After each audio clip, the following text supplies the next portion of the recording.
You ask Tiger to solve. This deals with linear equations with one unknown. The final result is x equals 60 over 137. Let's solve it step by step.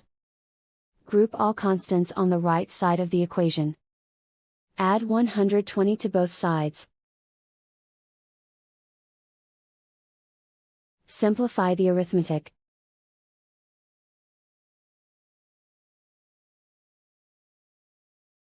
Isolate the x.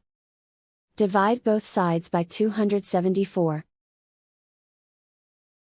Simplify the fraction. Find the greatest common factor of the numerator and denominator. Factor out and cancel the greatest common factor. And so the final result is x equals 60 over 137.